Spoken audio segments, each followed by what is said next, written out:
All right, welcome to UkeTV episode 13. Today we're doing a Between the Strings episode with Jay Lichty. Jay, how you doing, buddy? I'm well, man. Good to see you.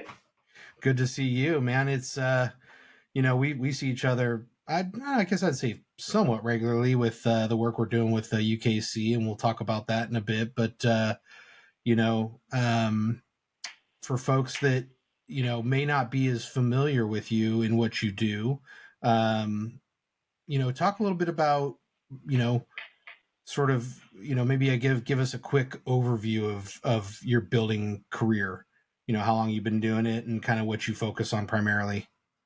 Sure.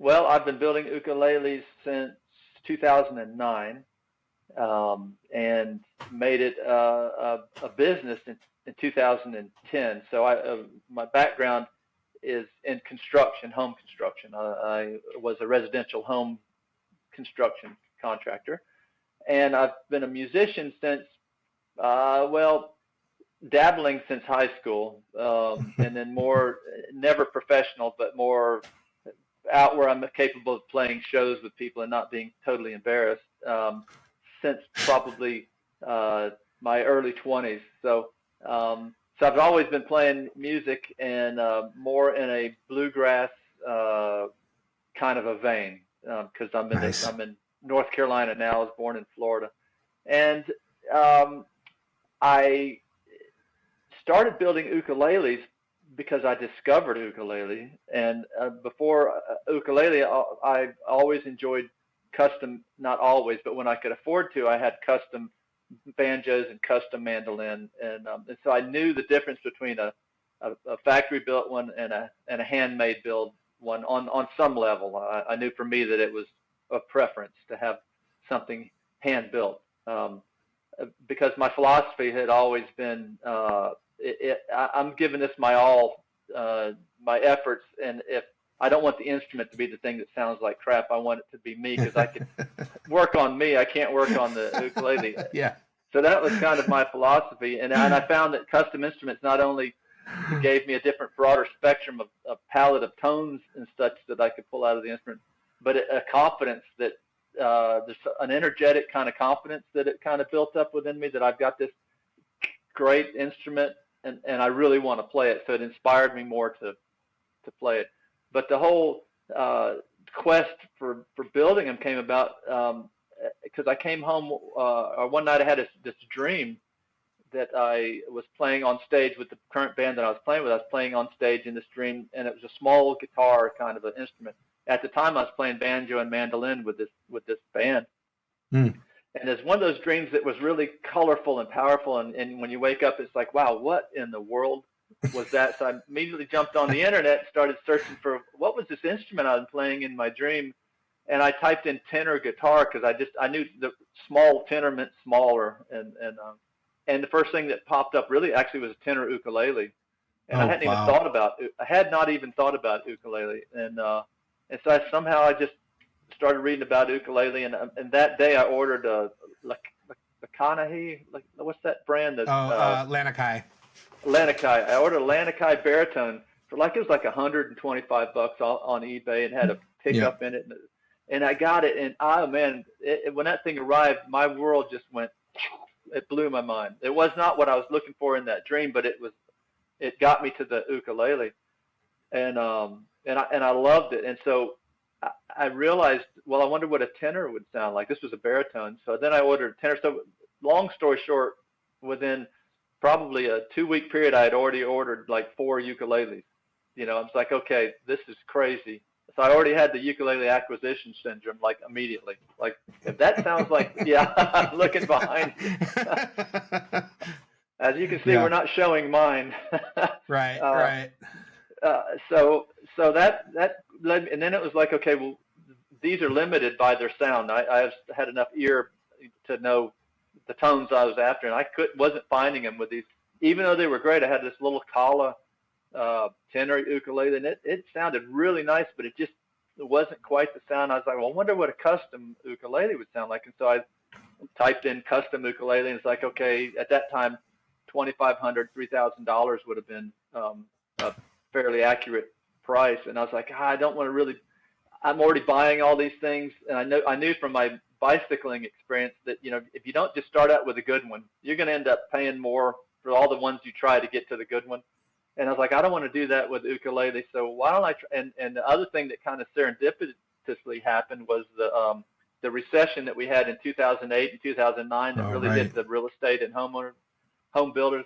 It hit, and that was the first time in my building career that I was without work all of a sudden. Like that just had not happened in my whole building career, and so I thought, well, I've got this little bit extra time. Let me build an ukulele. Someone just suggested that, and I bought a kit from Stu Mac and built this kit, and it was awful. I messed it up just completely. The neck was crooked, and but it sounded pretty good, and I thought, wow, that's a fun. That was fun. I really thoroughly enjoyed just putting that kit together, and I recognized that the only things I didn't do was bend the sides and a few other things, and so I got on YouTube and started looking up building a ukulele. And hope if I get off track with our conversation, you Nope, rein me you're all in. good, man. You're all Okay. good. And so I come across this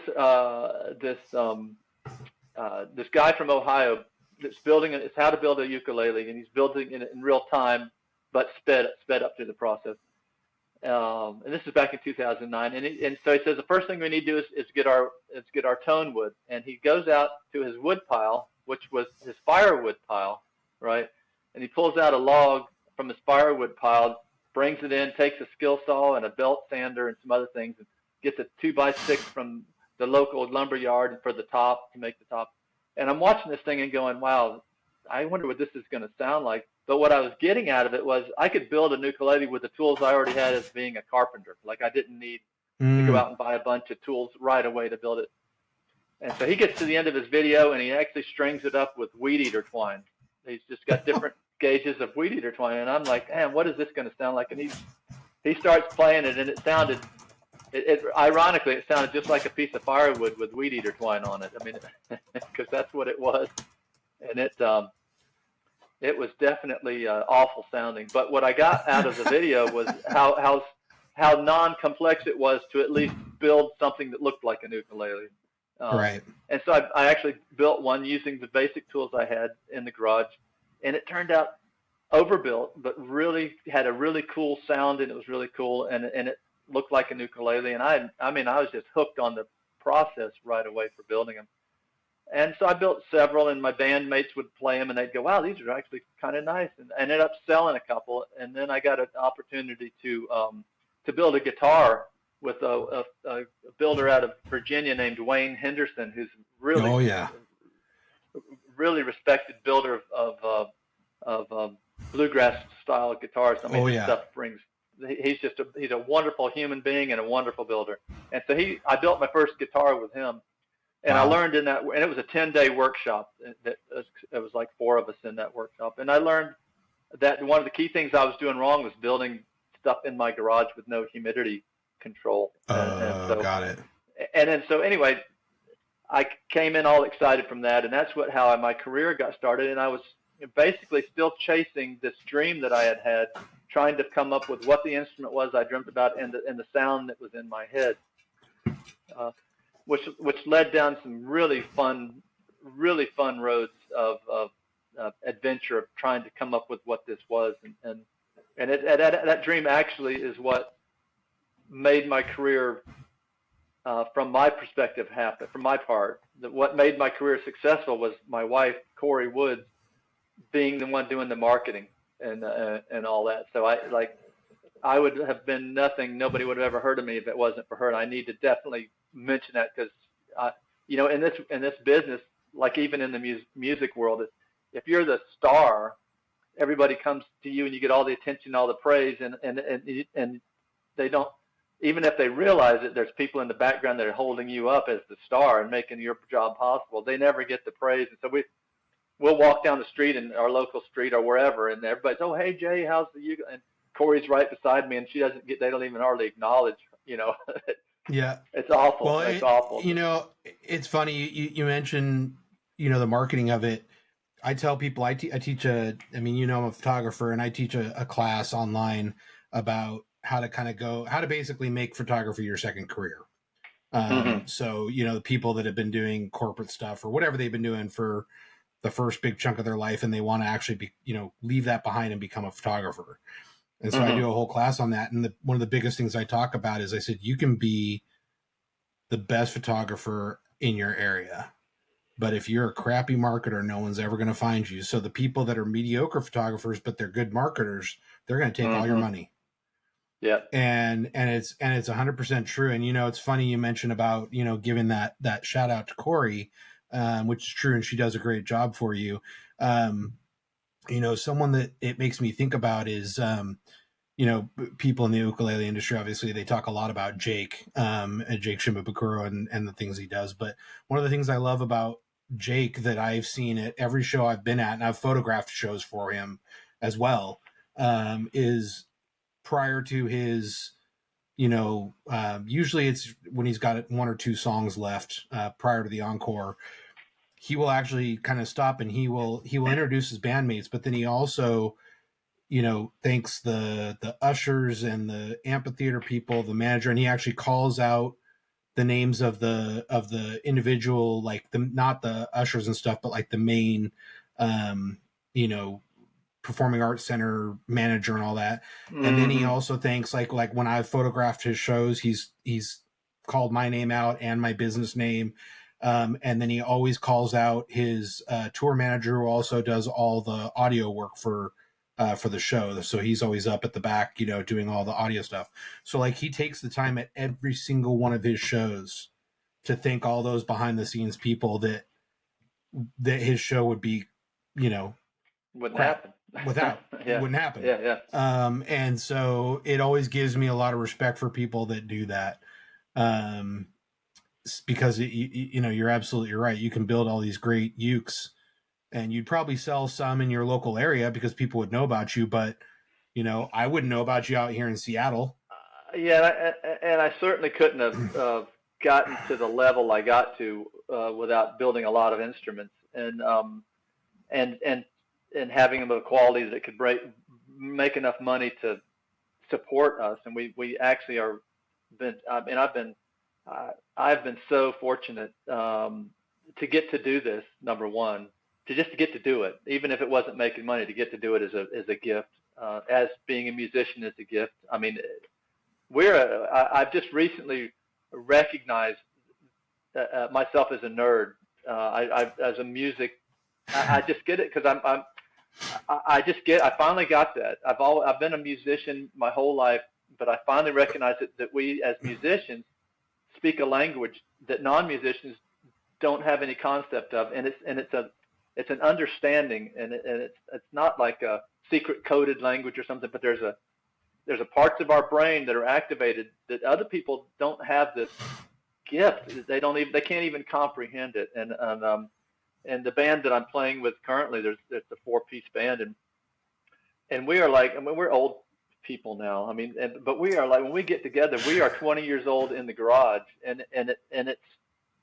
it's just such a wonderful gift to have that, and then to also get to do what I've gotten to do for a living and make a living out of it. I don't ever brag about that because it's not a bragging thing. It's a recognizing this gift that I got. Who gets to live their dream like I did? Like I constantly am in amazement and encouraging people to go for it because um, it is so obtainable, and it may not be the there is a caveat, and I'll get to that in a second. But the just like go for it. The life is so precious. Just go for the dream and find the people around you that support that, and don't. If somebody's negative about your dream, that is the first indication to walk away, unless your Yep. dream is so stupid that it's going to get you killed. Right. but, Right. Right. but if you ever surround yourself with people that support your dream, you'll succeed. But if you surround yourself with people that don't, you won't succeed unless it's just some fluke, in my opinion. But the caveat on the dream. Uh, so back to my career, chasing this guitar dream or this sound, whatever it was, dream. It really that's what pushed me to keep searching for this sound and to keep pushing the envelope with what I was building to try and find this sound. And the very first time I kind of recognized that's what I was doing was when I built my I got into these long scale tenor ukuleles, 19-inch scale tenor ukuleles. And now I'm a guy in North Carolina building. I'm saying ukulele right now out of respect for your show, but usually I say ukulele because Yeah. I'm from North Carolina, and so I got the extreme gift of building a couple of instruments that ended up in Chemo Hussey's hands because the people that bought them were at some of his workshops, and that's how Chemo discovered me. Is he played a couple back-to-back workshops with people bringing some of my stuff, and he's like, "Who is this guy? I need to meet him." And Chemo, of course, the father of the uncle of not bluegrass, but ukulele here, Uncle Chemo. Yep. He reached out and we got to build. We kind of built some stuff together, and he invited me over to Hawaii one time for the ukulele picnic, annual ukulele picnic in Hawaii, and I brought this long scale tenor that I had over there, and people were just like, it became the buzz of anywhere I was because it had this kind of unique sound, and people like Ukulele Mike and Andrew Katakis, they were like, where did you come up with this sound? Like, what do you? And I'm like, well, I didn't even know I was coming up with a sound. I just said, well, listen, I'm this guy from North Carolina, right? My background is mandolin and banjo, and I'm trying to build stuff for me to play. That's my carrot is, can I build this thing that's in my head I can't quite describe? And so just think the mandolin chop of a Lloyd Loar mandolin, Gibson mandolin, that chop, that's really throaty sound. And then the banjo sound of a Gibson master tone, the real sweet kind of bell-like tone. I'm trying to make an ukulele that has both of those in it. That's the thing I'm trying. That's my reference point, not the Hawaiian ukulele sound. I didn't even have that as a reference point because I've not, even though I've been there, I never was familiar with it. So I just think throaty, choppy, bluegrassy, that's what I was after. And I recognized pretty quickly that what I was really building was small guitars and not ukuleles per se. And I got into you mentioned Jake Shimabukuro. When Corey and I got into this business was right when he was on top of this wave, and he did the Guitar Gently Weeps at the Central Park video. Yep. And that had just kind of come out, and people like me that played musicians saw that, and our minds just went like, that's an ukulele. He did that on an ukulele. Yeah. And then all of a sudden it became he legitimized it it was already legitimate to Hawaiian style of music, but it wasn't legitimate to Western music per se. No, correct. And all of a sudden it's like, wow. And so Corey and I came in on the wave of the builders at that same time. And so all of a sudden people like me that were guitar players and stuff were looking at ukulele, and then ukulele people were like, okay, the whole field just kind of opened up. So that really, it helped out timing wise to get our career to actually, the timing was just perfect. All the stars were in perfect alignment for this to happen. 100%. Well, it's funny, going back to your dream, I wanted to call this out. It's funny, so many builders I talk to that are not Hawaiian builders, like more mainland builders. A lot of them, it'll be like, oh, so I got, I used to build guitars, and then I took this trip to Hawaii, and, I was listening to music, or I walked into a shop, and, I'd heard about this ukulele thing, and I picked one up, or I tried one, and I absolutely fell in love with Hawaii, and I absolutely fell in love with the ukulele, so I came back and decided I was going to try building an ukulele. Not you. You had a dream. Literally, like, I had a dream. It cracks me up, like the statement of I had a dream. But you literally dreamt some form of this instrument, looked up tenor, and then found tenor ukulele, and then just decided to go try and build this. That's the great, like, I've never heard anybody kind of come into this space in that way. It's definitely unique. It is, and it informed everything I've done up to the present day. And I said there was a caveat to the dream. So the thing about chasing a dream is, what do you do once you catch it? And so I finally realized that I actually built the instrument that I had been dreaming about. I finally built it. Didn't realize it until I was actually playing it currently in this band. It just kind of dawned on me. It's like, oh my God, this is the instrument I was playing in that dream, and I've got it right here. It's a Oh, sweet. It's not an ukulele. It's 4-string, and it's a 23-inch scale. I call it a Tenacaster because it's got a Jazzmaster kind of offset body, and Yeah. and Telecaster pickups in it, and it's and I've tuned it like a baritone ukulele, so it's tuned like So it is basically GGBE. it's DGBE, and it's got a whammy bar, and it's got a B bender on it, and it's like I can play any genre of music on it and have a blast. So then all of a sudden I recognized that, oh my God, I don't have that motivation to chase that dream anymore, and it kind of made me step back, and I realized that was fuel for my fire to build, and I actually got lost there for a little bit. It's like, oh my God, what? Because I really liked the funny thing is, and this is probably a good life lesson, is that it's the chasing of the dream that's the joyful part, and it's rewarding to get it, but there's something lost when you get there, because it's like the energy is around that chasing of the dream, that and then when you get there, it's like it may or may not be as satisfying as you like getting rich. Like the dream is to get rich, and all of a sudden you got money and you realize you still got every problem you ever had. Plus now you got to figure out how not to lose your money. Exactly. So it's an interesting thing. And so I've recently changed my whole business. Kind of part of it is my dream. That dream, I kind of got to the conclusion of that chasing of that dream. So now what I do, because I love building stuff. So now it's just about coming up with stuff in my head and creating and building it, because I've learned how to do all these things, and I've got the tools and the wood. Now it's just like, oh boy, I'm of the age where I can actually don't have to build as much for the money part of it anymore, so I can actually do it for the joy. And so I'm at a really sweet spot and looking forward to building whatever I dream up. And my motivation really is for stuff that I want to play. Very self-serving.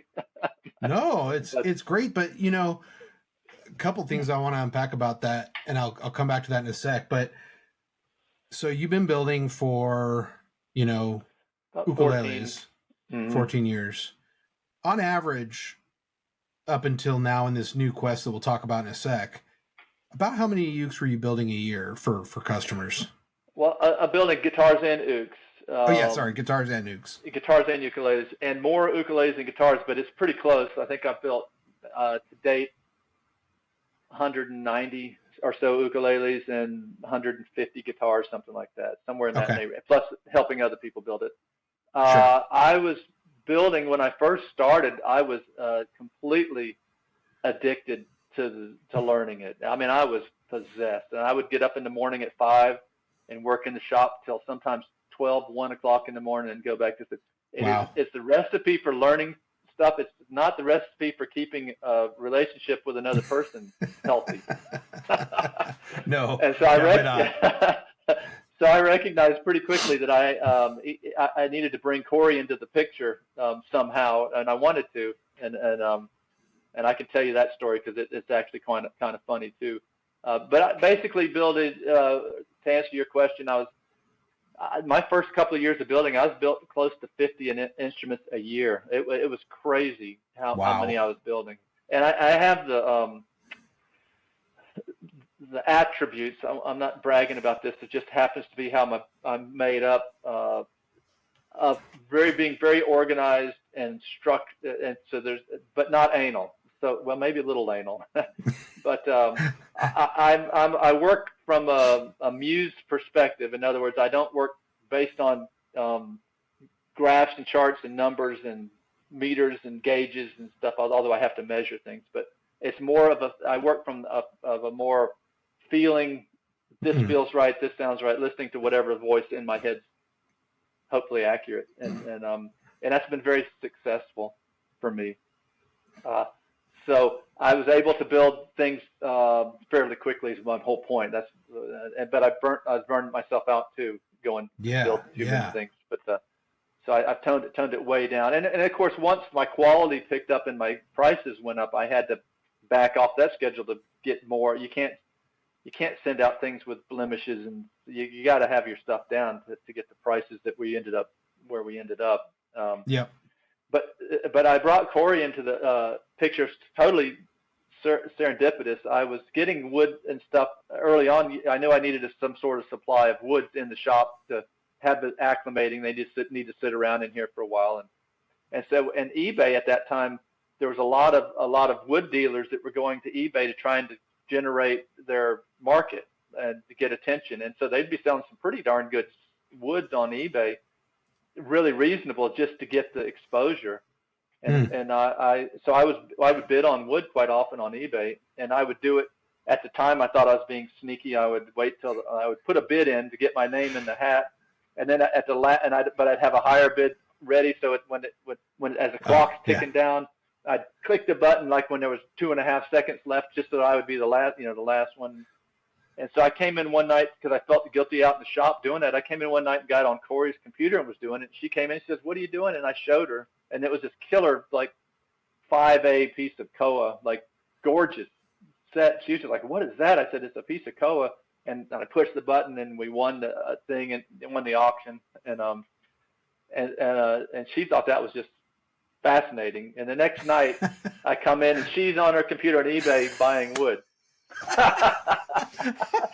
So we ended up just buying like hundreds of sets of wood because we knew we needed stuff on hand and just having Sure. a blast doing it. And back then you're really reasonably priced things because of the way that it was set up. And Hmm. so that's how she kind of got into it. And then she wanted to document what I was doing, so she started taking pictures. And then she said, "Well, I need a little website," so she created a website. And then she became the guru of, I mean, she created, we looked like at Eric Devine's website and other websites, and I would pick out the things that I really like. Eric's website was this carrot for me. It was like, oh my God, if we can get a website like Eric has, like when you look at his website, you're like, oh my God, what's next? And you're like, Yeah. you're there and you're hooked.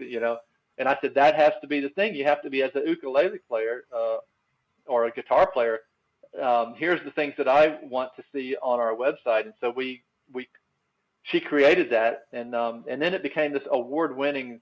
Well, it still wins stuff. I mean, it's still Google-wise. You type in custom ukulele, and we're right there on the Yep. top, Yep. search engine. And that's all because of her and the way that she marketed things so early on was really hysterical because she was kind of freaking me out because she's saying we have to market it somehow, and we have to talk about me, but I don't have anything to talk about yet. I'm just getting started. So she started talking about other luthiers. She talked about Eric, and she talked about it, and linked to their websites. And I'm like going, you're giving, like, you're sending people to the competition. My competitors. Yeah. And she said, well, we don't have anything else to talk about, so why not help lift the other people? And that exposes you to them, and and it turned out to be a brilliant strategy because then these people were like calling, thank you for doing that. And then we are associated by name to some extent, and it all of a sudden it did the opposite of what I thought it was going to do, and it actually helped us get a reputation. Well, and it in other areas of the music industry that could prove to be an issue potentially because competition is truly competition. The wonderful thing about the ukulele, and I swear this has been probably mentioned in the other 12 episodes that I've done, is the community of ukulele is truly amazing. And even though your competitor, you and Eric are probably, I would say you, Eric, and like Steve Grimes, I'll give as an example of three of you, are probably like, you guys are on par competitors, right? Like the level of uke that you guys build, the quality and everything else is on par. All down to earth people, whatever else. But A, you guys can only build so many at a time. B, the sound of the three of you is completely different. Exactly. There's so many things, right? Like that. It's just it's. Well, But the uke is so amazing that way. Yeah, chemo taught me that early on, because when he first got involved, he said, "Listen, I want one of your ukuleles." And at that time, any musician that said that to me wanted me to give them one. I mean, that was like, I'll spread the word if you give me one. And so I'm like, Hmm. that's great. And chemo was a big name, and I was like, so I was willing to do it. But he said, but I'm going to buy it, and I'm like, what? He's like, Always yeah, I'm not. I insists. don't expect luthiers to not make a living. I'm buying it. And I said, well, I'm not going to charge you. I'm going to give you a discount, clearly, because so that was one thing. That was the coolest thing, that I think that's one that I've never seen that happen anywhere else. Period. So that's one thing. The other thing is what he taught me was, and I'm not going to be exclusive to you. Like I really like what you're doing, but I like what other people are doing, and I'm not going to keep them. So don't get all hurt if I go ordering one from someone else and I don't keep your ukulele. I'm going to pass them through. They're going through my hands, and I'm like, well, that's great that they're going through. And he's traveling all over the world selling my ukuleles all of a sudden. But what I got was that, and he said it so well. It's like there's every instrument is good for something, and it just depends on who the person is that's playing it and what type of music. And so I finally did get that it's like, it's not, if somebody wants a Divine over a Lichty, I get it 100%. Eric's stuff is freaking amazing, and Steve Grimes the same, and a lot of other builders that don't have the name recognition that we have.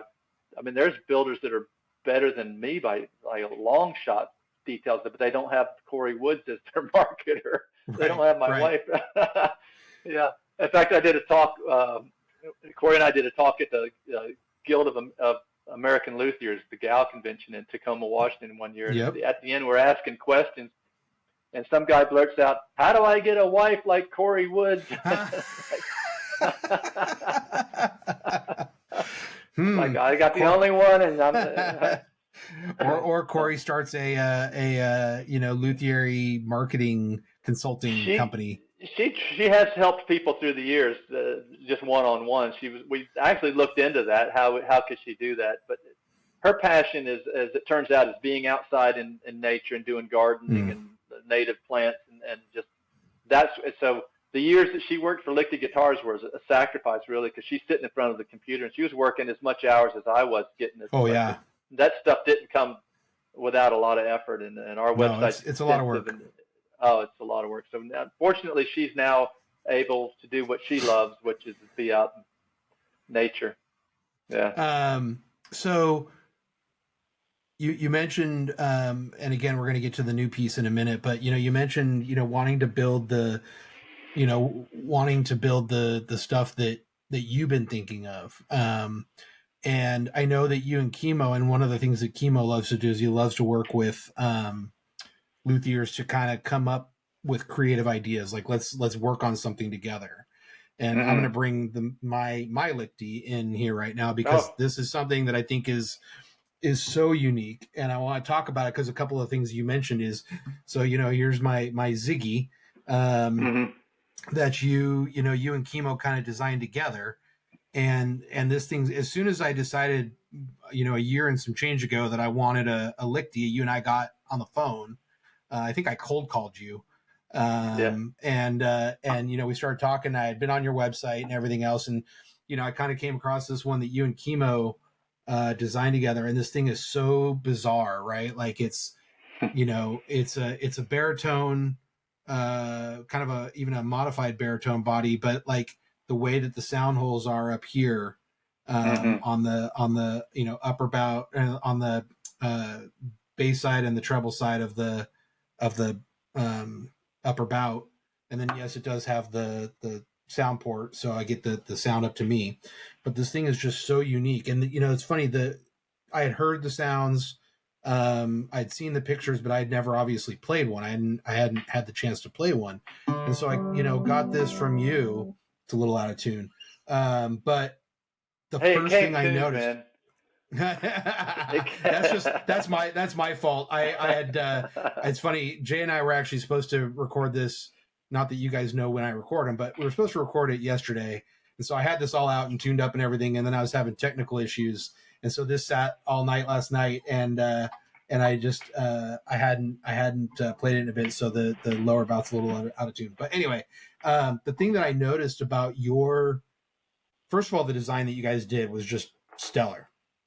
But the thing that I noticed, and you notice, you can see it like even in just your design of the, like just the way you did the fretboard and lay on this particular one.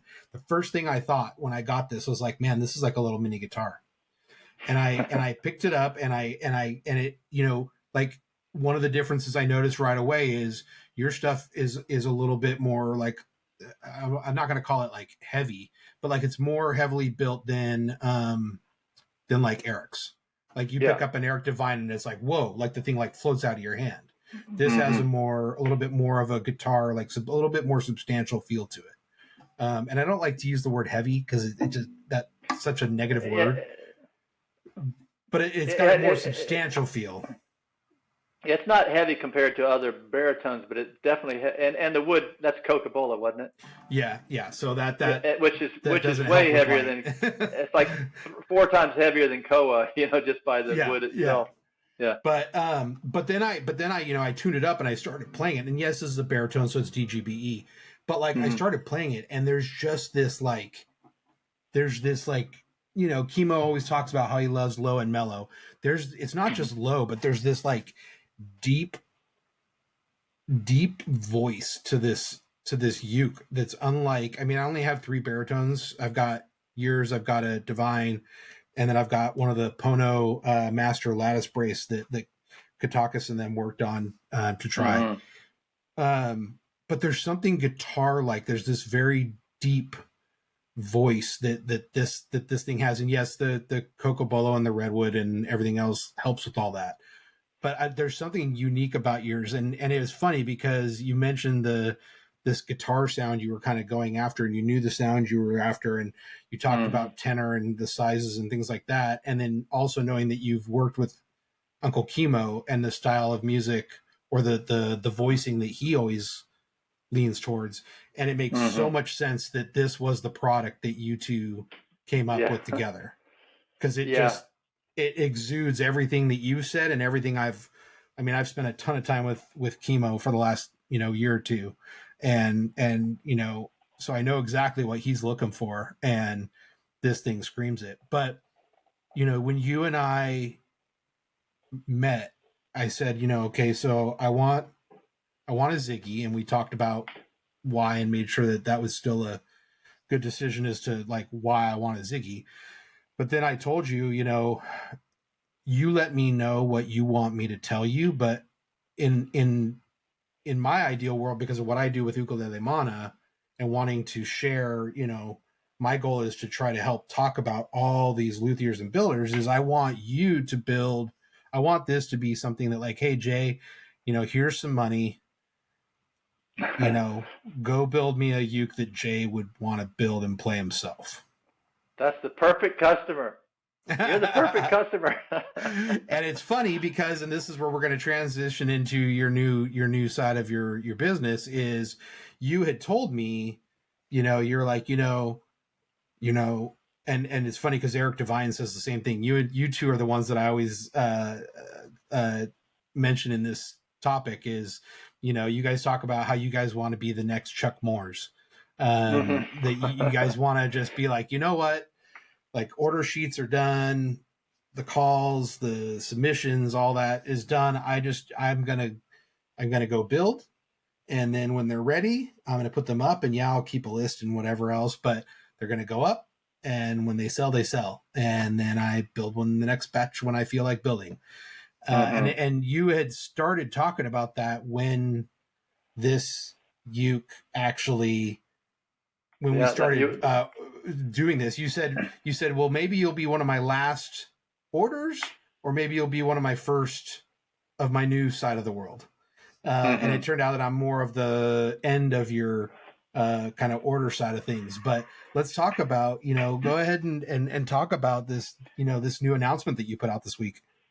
Well, we just announced that I'm retiring from custom orders and just gonna, but I'm gonna continue building. It's just like what you said, just building what my muse. My muse is my customer now from now on, and I will likely build stuff that I want to see what it sounds like and what it plays and what I can develop. I've always through my career, like when some people, guitar builders build like a dreadnought and an OM, I had like 20 different models, and with ukulele the same. I'd had all these different models because I was always trying to do.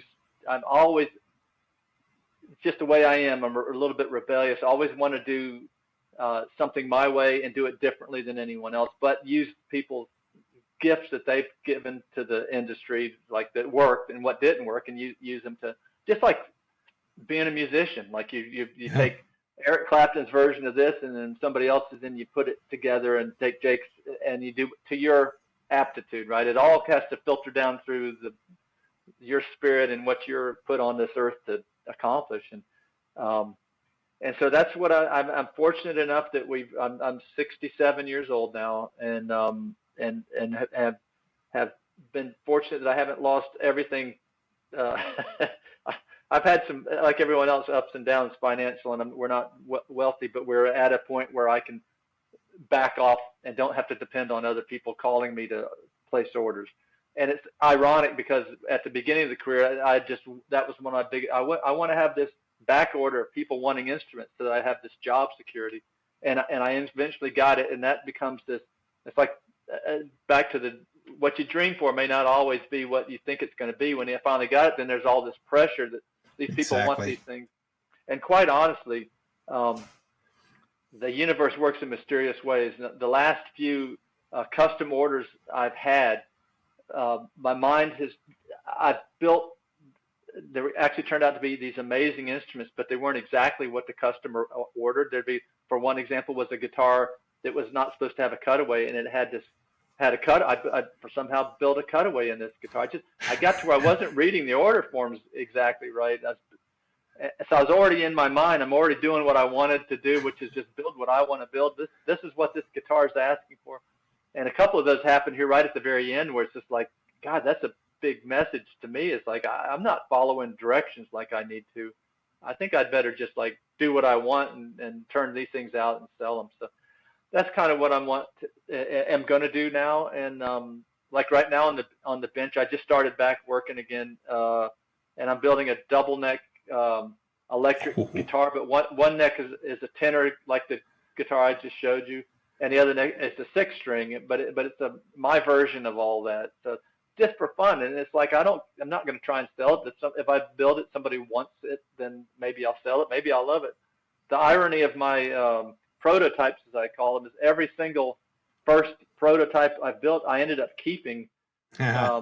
Because I loved them, and then I could have them as a model to refer back to if somebody else wanted one. So I have to learn how to let go of these things if I want to sell. If I want to sell anything. It's hard more. Sometimes.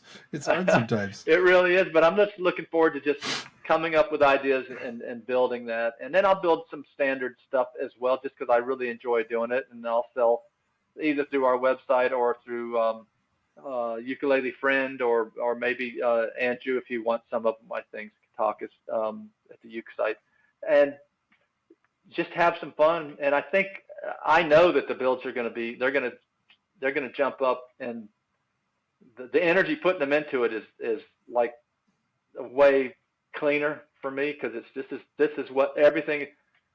I work from that perspective of the muse anyway. And literally I'll sit in the shop and close my eyes and just see what pops into my head, and then go get that and work with it. It's flaky, but it's who I am. I finally admit it out loud. I've come out of the closet. Well, you're an artist, right? Like, yeah.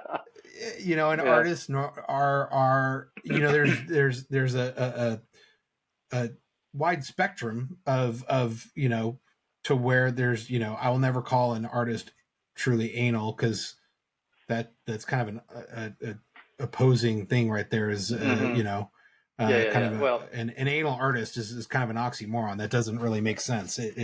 Well, I know where all my paintbrushes are. That makes me anal, but I'm still an artist. Right? Yeah, but I think it really does.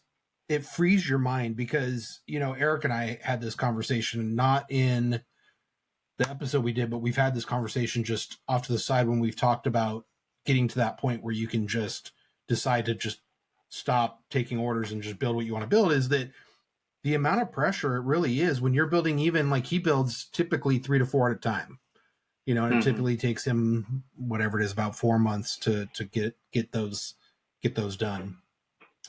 And people, you look at this uke and it's like, okay, so how complicated can it be to think to follow the build sheet for this uke? Well, okay, if you're building this one and you're building a tenor and you're building a guitar and you're building something else and you've got 4 different wood combos and all the designs and all the stuff, at every little step Eric talks about the stress of making sure that every little detail, the material, the wood that you use for this, the inlay here, did they want the cutaway, did they want this, did they want the fret marker, did they not want the 1 and the 3, they only want the 5, what are all the things that people want, right?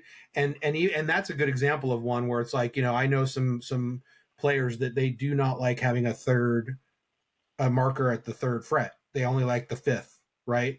Wow. For whatever reason, right? And so then you're going along and you're doing your build, and it's like, well, okay, I always put them at 3, 5, 7, blah blah blah, and so you could very easily just make it. So the pressure of, even though it's only, if you're not a production facility where it's just everything kind of is done the same way with the exception of a few customs, like for a single person, single builder, constantly having to double check that, it's a lot of work, man. Oh, it's such a rough life. It's such a rough life. I know it sounds trivial. Yes, there's a lot worse situations, but it is because that somebody is spending $6,000-$7,000 on a uke.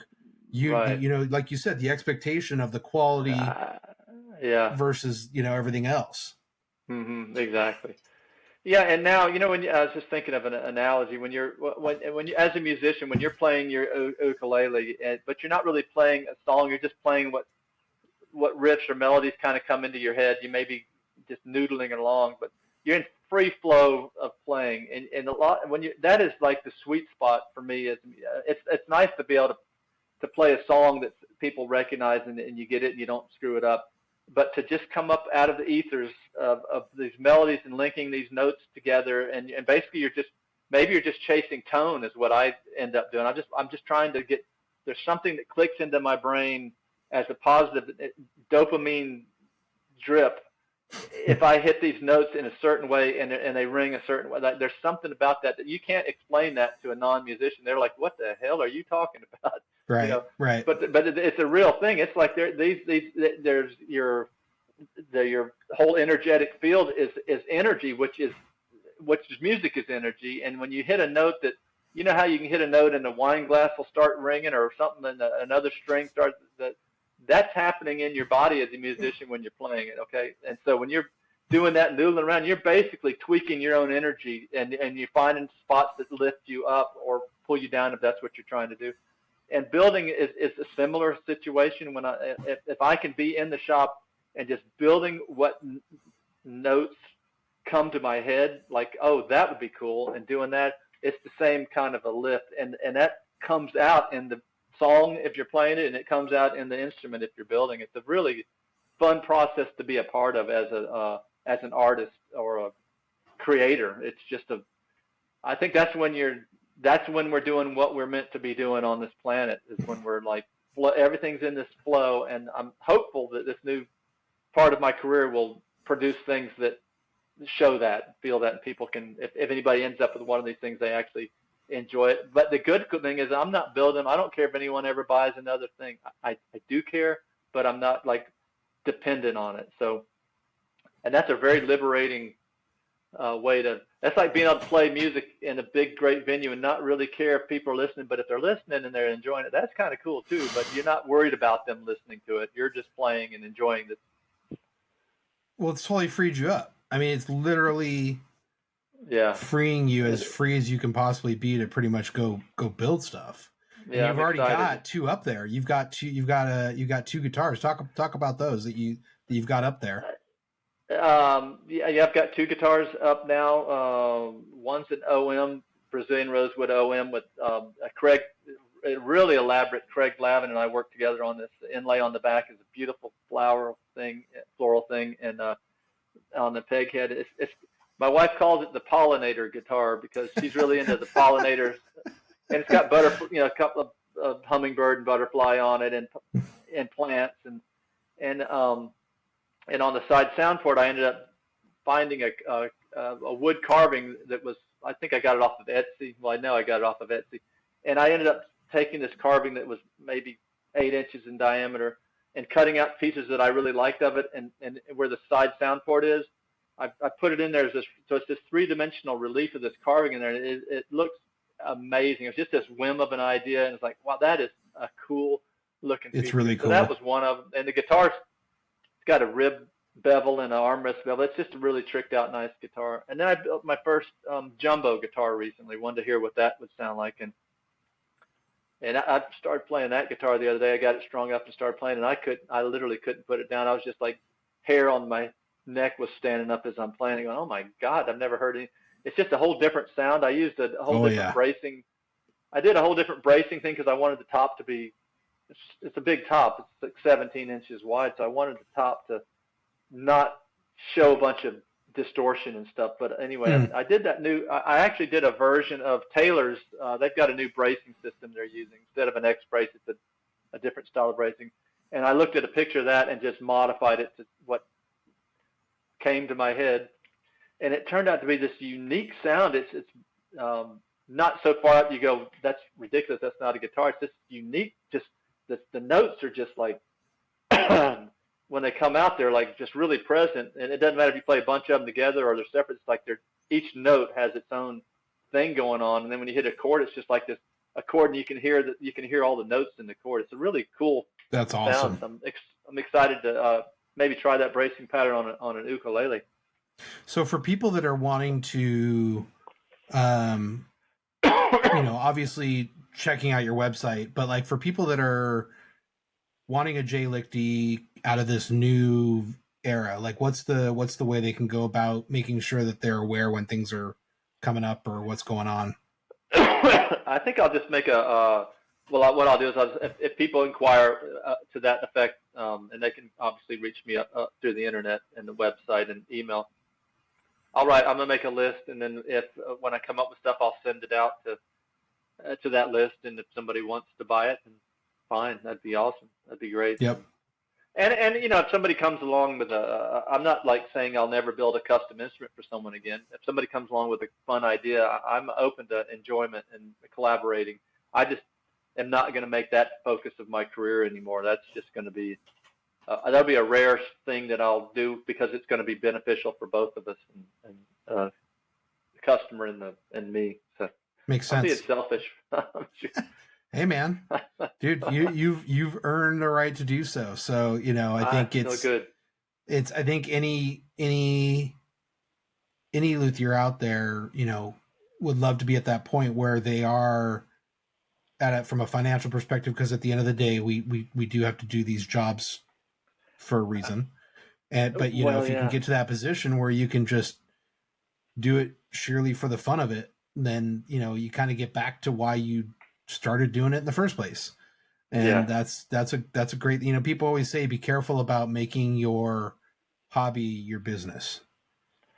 It's a double-edged sword for certain. And I wouldn't want it any other way at this point, but like, I think of musicians, like I always wanted to be like, what would it be nice to be a touring musician? And then after being a luthier and having touring musicians come through and just getting a taste of what their life is like, it's like, geez, that's hard, man. Eating that junk food and just like these weird hours and sleeping in somewhere else and then having to be somewhere by the 4 o'clock the next day. It's like, literally, that's everything I don't want to be. Everything brutal. That you've just described is like what I don't want. And then when you're playing the music, in order to be good enough to play the songs to be good enough, you got to be sick of them almost. It's like, oh my God, everything about it is so not what you think when you're trying to achieve that stuff.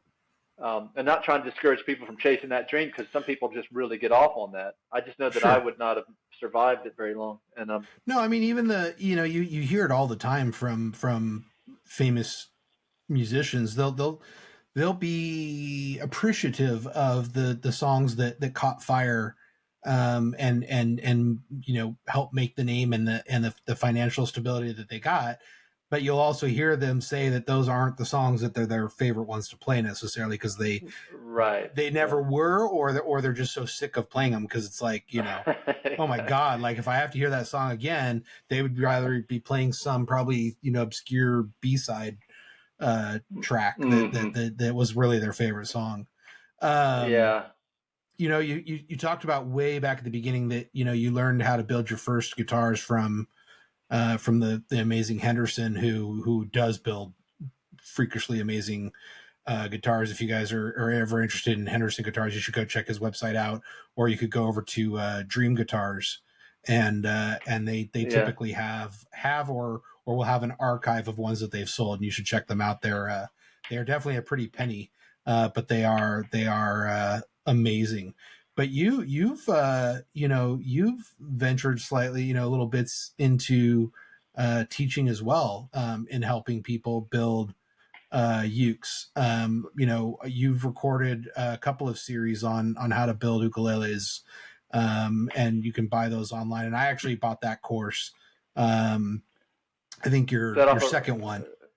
Robbie O'Brien's website? Exactly, off the O'Brien Yeah. Guitar hmm website. hmm And you made some sort of joke around, if I'm having trouble sleeping at night, to just pop one of those videos on, and that'll take care of things. But in all seriousness, like, as I'm not ever at this point ever looking to build, but as somebody who spends so much time around the ukulele industry and trying to promote luthiers and things like that, I really wanted to understand the build process, and especially because I'm working more with custom builders than anything. So it's like, how does this all go? And so I bought the course, and I've gone through it. And it's tremendously useful and detailed. But the most amazing part, the coolest thing, is I know luthiers who truly kind of got going because of the videos you made.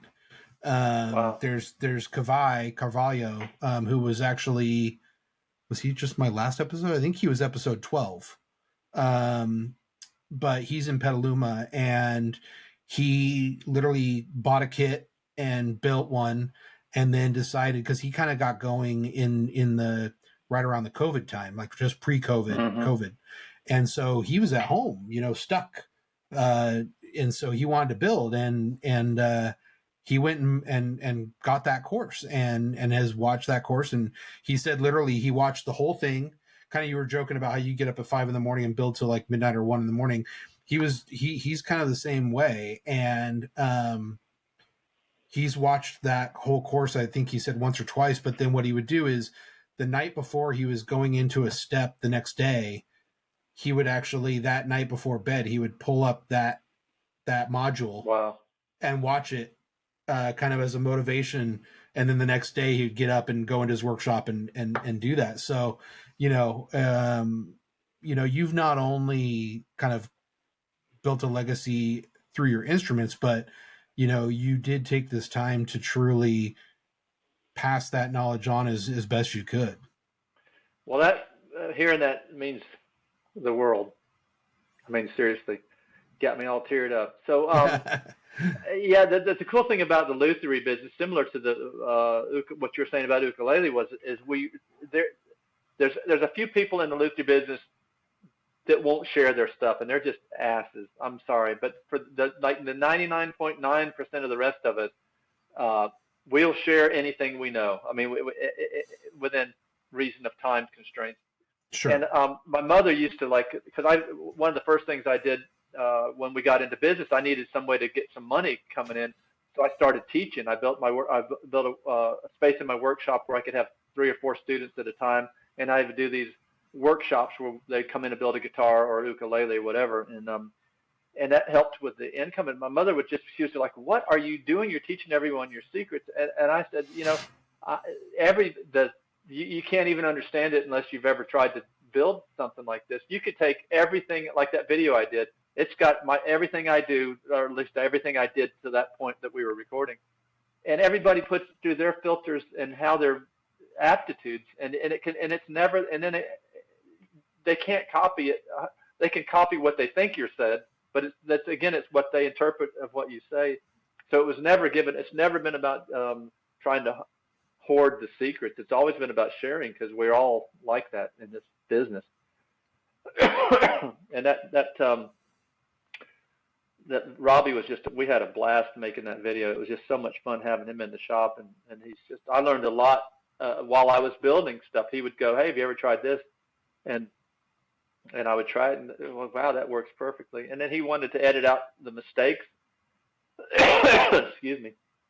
And I said, no editing of mistakes. You edit out the mumbling or something, but anything I make that's a mistake stays in the video. I mean, period, because that's the biggest thing you got to learn in this business, how to fix the mistakes, because the easy stuff comes easy. 100%. Yeah. 100%.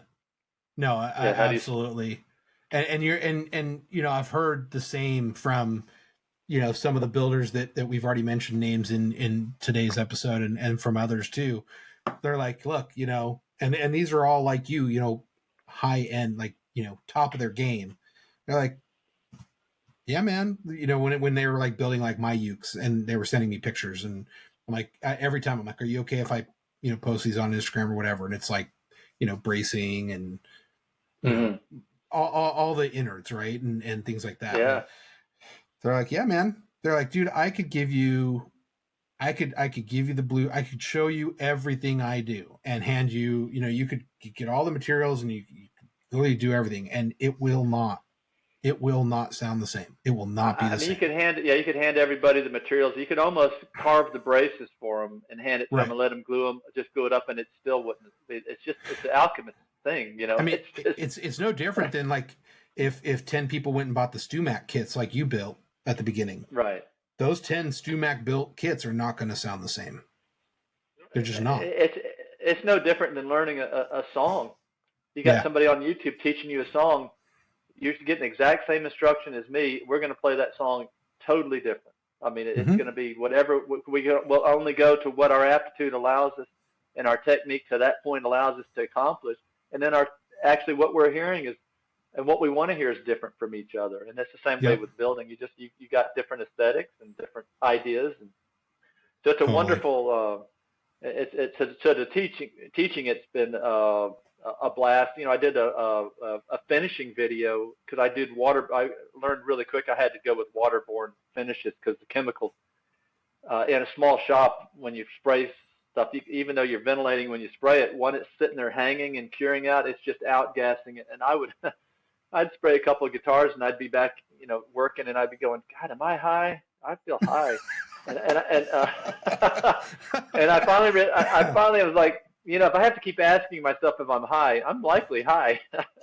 And this cannot be good for me to be high for days at a time, and working with power tools, and not to mention the brain cell damage. And so I started building, spraying with waterborne. And at the time, the waterborne stuff was just crap that you could buy. And there was no instructional videos at all about how to use it. And so I just finally learned my way. John Grevin taught me a bunch. He was spraying water. He's a guitar builder, I think in Washington or Oregon. And he's told me his whole way of doing it. And so I adapted it to my aptitude, and ended up shooting a video of it, which I didn't know what to do with, because the video turned out, production-wise, was just so expensive that I couldn't charge enough for the video to make it feel like I was going to ever get my money back. So I started giving it away. I'm just going to give it away instead. And then when Robbie and I shot the video there, he needed a finishing thing. I said, well, let's just attach these two. So now it's part of that package as well. Yeah.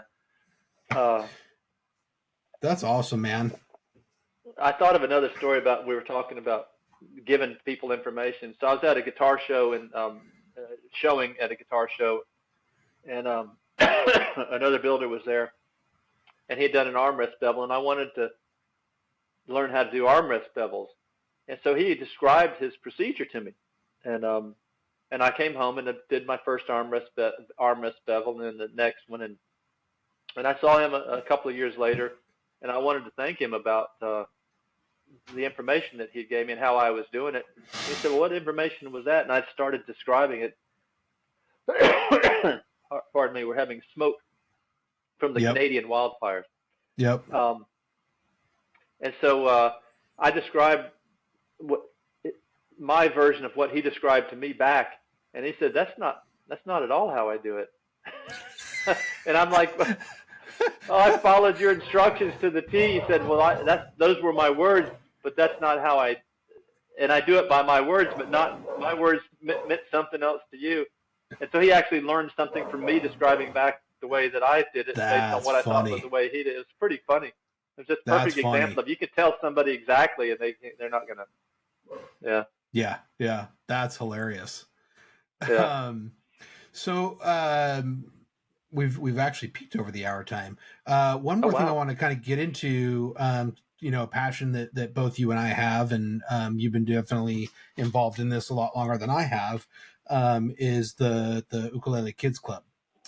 Oh yeah. And in fact, I think I had learned about the UKC before I had met you, but I kind of really dug into it after I had done that initial cold call with you, just wanting to learn more about you and stuff, because I found out that you were on the board, um, and you've been involved in that organization for a while, and then I was fortunate enough to be brought onto the board earlier this year. You know, talk about your kind of history with the UKC and um, you know, kind of where we're at with things and kind of what we're trying to do. Well, I got involved with the Ukulele Kids Club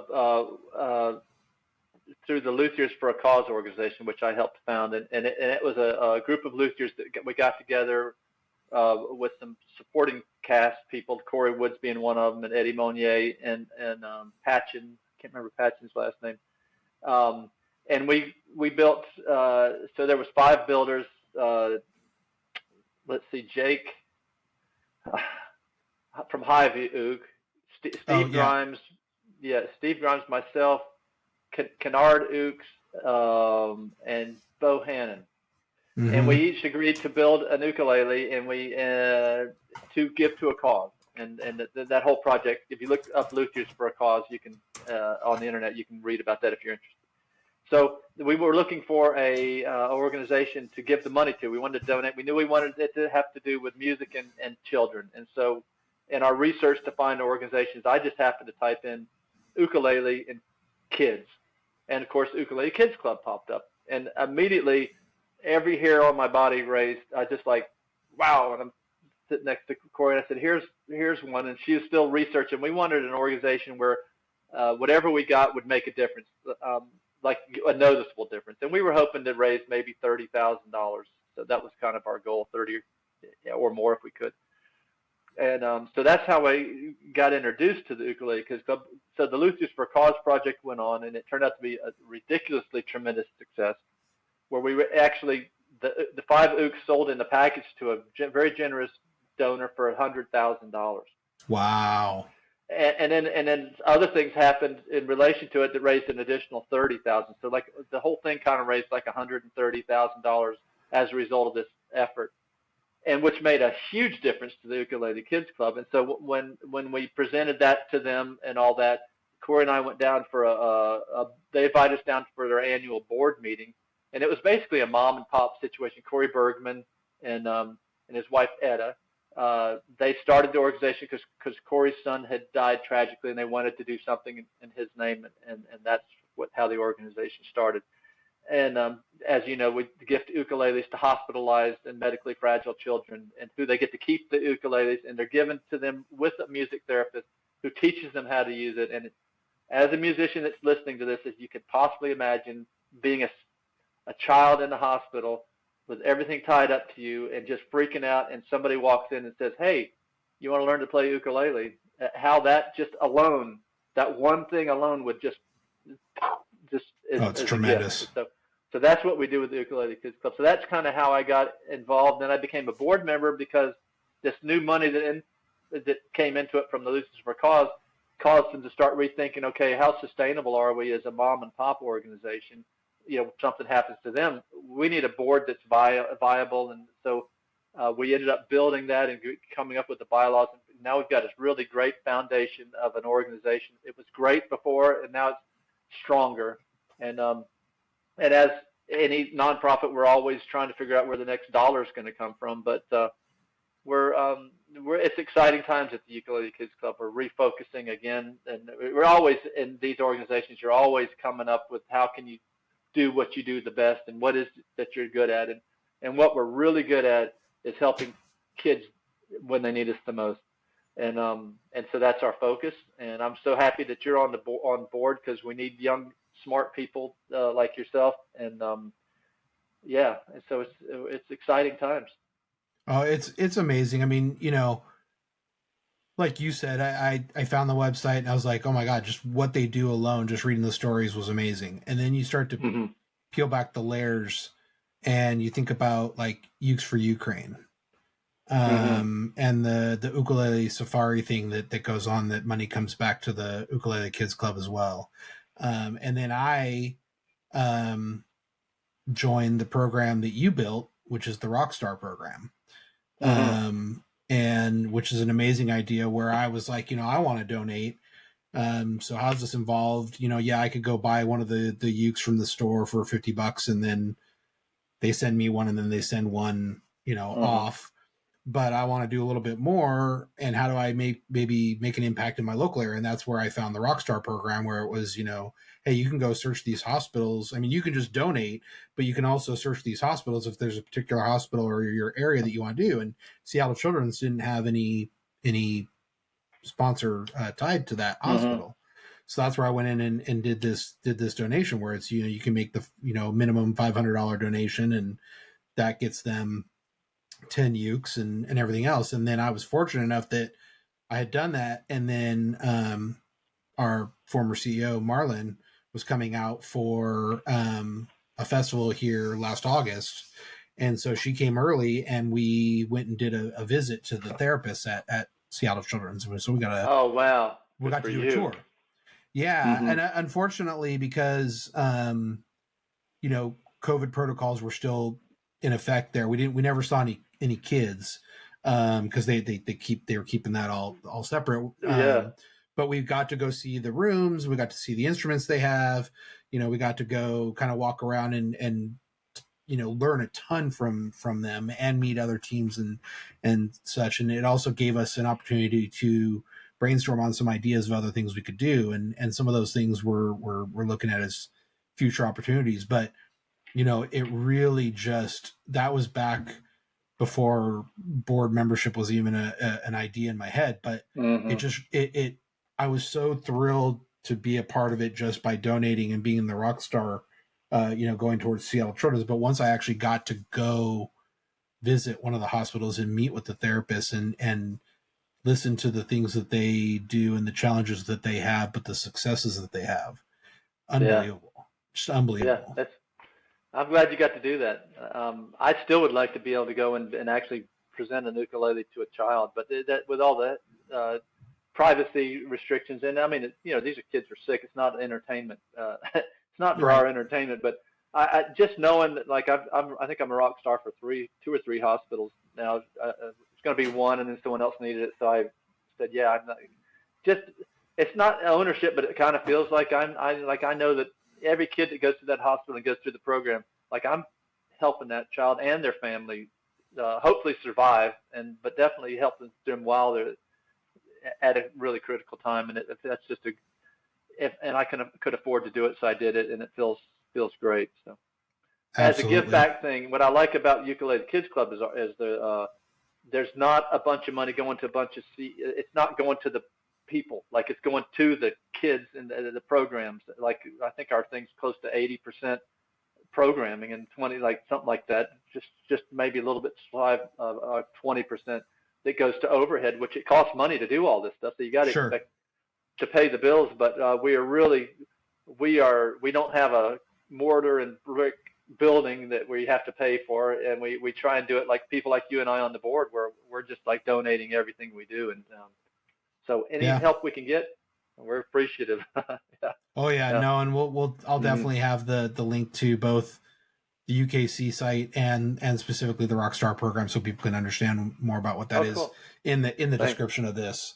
Oh yeah, well of course.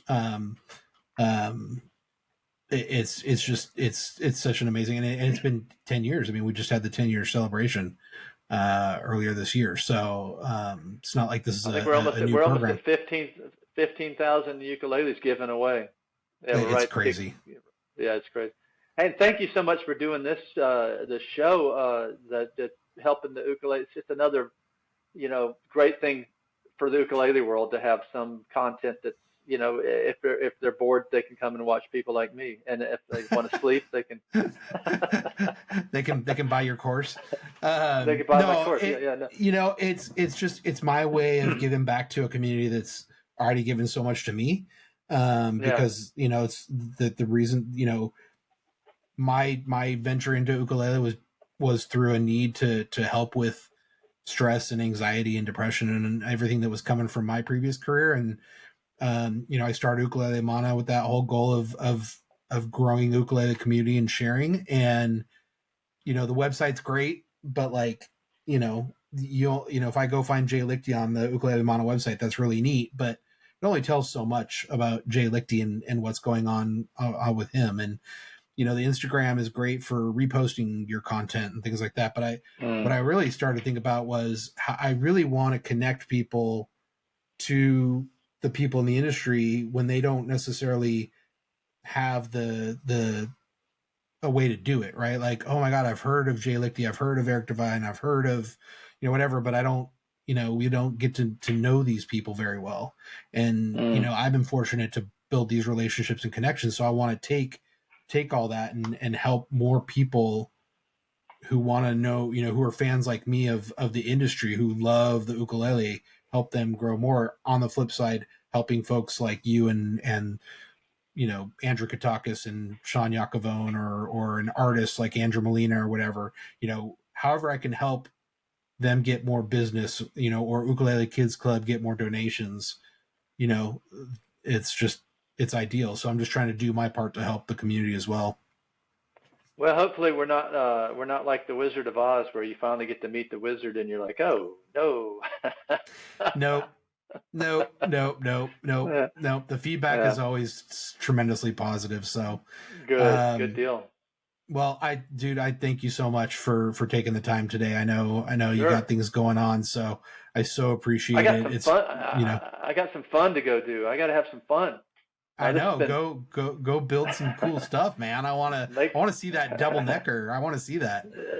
Yeah, well, I'll show it to you. I'm excited. It's going to be, yeah. Who wouldn't be? So. All right, buddy. Thank you so much. All right, man. Appreciate it. All right. We'll chat later.